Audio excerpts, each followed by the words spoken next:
Pernahkah suatu ketika kita berpikir, kira-kira akan seperti apa jika dunia yang kita tempati sekarang ini akan mulai dipenuhi oleh kemajuan teknologi yang kian canggih? Bahkan digadang-gadang, beberapa dekade ke depan dapat menggantikan fungsi kita sebagai manusia. Apakah benar teknologi sehebat dan secanggih itu hingga dapat mengalahkan kita yang merancang dan membuat mereka? Baiklah, mari kita sedikit mundur ke belakang saat teknologi pertama kali dibutuhkan. Dahulu kala, peralatan navigasi secanggih kompas dan GPS belum ditemukan atau bahkan terpikirkan untuk ditemukan.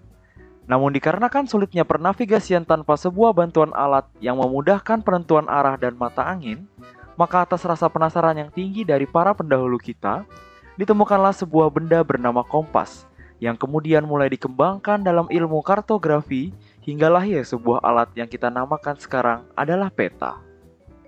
Di dalam perkembangannya, peta yang kita kenal sekarang cukup membantu dalam kegunaan utamanya sebagai penuntun jalan atau acuan dalam sebuah perjalanan sehingga kita dapat mendapatkan gambaran mengenai lokasi atau medan yang kita lalui. Semakin berkembangnya kemajuan teknologi, peta konvensional mulai dikembangkan menjadi peta yang lebih efisien pada era modern saat ini. Peta ini dapat diakses secara online melalui koneksi internet, sehingga kita dengan mudah melihat rute serta kondisi lalu lintas melalui aplikasi peta online melalui smartphone kita. Dahulu juga, kita sangat gemar bermain di taman sekitar rumah kita, atau bersama dengan teman-teman seusia dan sebaya kita di sekitar lingkungan kita berada. Permainan terasa sangat asyik, karena sangat bergantung pada kerjasama dan keaktifan serta kebersamaan yang benar-benar melekat pada setiap permainan yang kita lakukan. Kita juga dapat melatih ketangkasan minat bakat kita karena kita dilatih untuk dapat bersosialisasi sejak dini dengan teman sebaya kita. Namun seiring dengan perkembangan teknologi, kegiatan ini sudah mulai pudar atau bahkan menghilang di dalam kebudayaan kita. Dengan adanya smartphone serta gadget-gadget canggih yang berada di pasaran, kita menjadi lebih suka menyendiri dan asyik dengan dunia kita sendiri, sehingga lebih cenderung mengabaikan lingkungan sekitar. Selain itu, dengan dampak dari penggunaan gadget berlebih ini, kita manusia seakan diperbudak oleh teknologi yang kian melesat jauh dibanding kita. Sama halnya pada sektor perniagaan, masyarakat kita pada zaman dahulu masih menggunakan cara tradisional dalam hal jual beli, dengan datang, kemudian menawar, serta membeli barang atau alat yang mereka perlukan dalam kehidupan sehari-hari. Kemudian, muncul sebuah pertanyaan. Dapatkah proses jual beli ini dipermudah dan ditingkatkan efisiensinya di masa depan? Atau dapatkah kita membeli tanpa harus bertemu langsung dengan pembeli? Atau dapatkah kita melakukan transaksi tanpa uang? Di zaman sekarang, semua pertanyaan itu seperti sudah terjawab. Dengan adanya uang elektronik yang dapat kita gunakan untuk media pembayaran belanja kita, terbukti sangat mempermudah kita sebagai konsumen dalam proses jual beli. Uang elektronik juga memungkinkan kita untuk dapat melakukan pembayaran tanpa harus bertemu langsung dengan penjual, serta keamanannya juga saat ini sudah sangat terjamin. Dalam hal penyampaian informasi, pada zaman dahulu, penyampaian informasi hanya mengandalkan informasi dari mulut ke mulut. Hal ini memiliki kelemahan yang sangat fatal, yaitu informasi yang disebarkan melalui mulut ke mulut dapat dibelokkan hingga menjadi berita yang dibumbui dan tidak benar, sehingga penyampaian informasi dari mulut ke mulut menjadi sangat berbahaya pada masanya. Seiring perkembangan teknologi, proses penyampaian informasi mulai mengalami kemajuan yang signifikan. Para pendahulu kita mulai menemukan alat-alat yang dapat menyalurkan informasi dengan sangat cepat dan luas melalui sinyal radio, yang kemudian dikembangkan menjadi sinyal analog melalui pertelevisian, yang kemudian pada saat ini industri teknologi gadget mulai merajai pasar informasi dengan tawaran informasi yang sangat mudah diakses di dalam pengaplikasian gadget-gadget yang ditawarkan.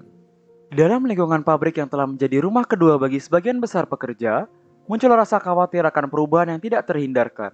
Beberapa pekerja merasa tidak siap untuk menghadapi perubahan besar dalam cara mereka bekerja. Kecemasan akan hilangnya pekerjaan atau penurunan kualitas pekerjaan mereka membuat atmosfer di pabrik terasa tegang. Pertanyaan etis tentang bagaimana teknologi baru ini akan mempengaruhi kehidupan mereka dan apakah ada jaminan keamanan pekerjaan menjadi perbincangan sehari-hari di antara para buruh pabrik. Suasana di pabrik terasa tegang seiring dengan kemunculan teknologi baru. Para pekerja yang telah lama bekerja dengan mesin-mesin konvensional kini dihadapkan pada kehadiran kecerdasan buatan dan robotik. Beberapa dari mereka mulai merasa cemas akan kemungkinan penggantian oleh mesin yang dapat bekerja lebih efisien dan tanpa kelelahan. Pertanyaan tentang nasib pekerjaan mereka dan keterampilan yang mungkin menjadi usang membuat resah hati mereka. Awalnya, ketika kabar tentang pengenalan teknologi canggih, kecerdasan buatan, dan robotika di tempat kerja mulai menyebar, para pekerja mulai merasa cemas dan takut akan masa depan pekerjaan mereka. Ketidakpastian mengenai apakah mereka dapat bersaing dengan mesin-mesin pintar ini menyelimuti atmosfer di tempat kerja. Beberapa pekerjaan merasakan ancaman terhadap pekerjaan manual mereka dan merasa bahwa teknologi ini dapat menggantikan peran mereka dalam waktu yang singkat. Namun seiring berjalannya waktu, para pekerja mulai menyadari bahwa teknologi ini sebenarnya dapat menjadi mitra kerja yang kuat. Mereka melihat bahwa kecerdasan buatan dan robotika dapat membantu dalam tugas-tugas yang monoton dan berulang, memungkinkan mereka untuk fokus pada aspek-aspek kreatif dan berpikir strategis dari pekerjaan mereka. Kecerdasan buatan yang awalnya tampak sebagai ancaman, kini dilihat sebagai alat yang dapat meningkatkan efisiensi dan produktivitas. Pekerja mulai menyadari bahwa penggunaan robot dan kecerdasan buatan dapat membawa manfaat signifikan dalam meningkatkan keamanan dan kesehatan di tempat kerja. Tugas-tugas berat dan berbahaya yang sebelumnya ditangani oleh pekerja manusia, kini dapat diambil oleh robot. Mengurangi resiko cedera dan kelelahan, para pekerja mulai melihat nilai positif dalam menggunakan teknologi untuk melindungi kesejahteraan mereka di lingkungan kerja. Seiring dengan penerimaan teknologi, para pekerja mulai melihat bahwa kemajuan ini juga membawa peluang baru untuk penciptaan lapangan pekerjaan. Pekerjaan baru muncul di bidang pengembangan, pemeliharaan, dan pengawasan teknologi canggih. Selain itu, inovasi yang dihasilkan dari kolaborasi antara manusia dan mesin membuka pintu untuk sektor-sektor baru yang sebelumnya tidak terpikirkan. Para pekerja menyadari bahwa mereka tidak digantikan oleh teknologi, melainkan teknologi menjadi alat untuk meningkatkan potensi dan kualitas pekerjaan mereka. Sejalan dengan perkembangan teknologi, kita telah menyaksikan perubahan luar biasa dalam cara hidup, bekerja, dan berinteraksi satu sama lain. Dari penggunaan peta hingga kemunculan Google Maps, dari bermain ke taman hingga aktivitas digital yang menyita perhatian, serta dari komunikasi melalui surat hingga era informasi instan melalui perangkat elektronik.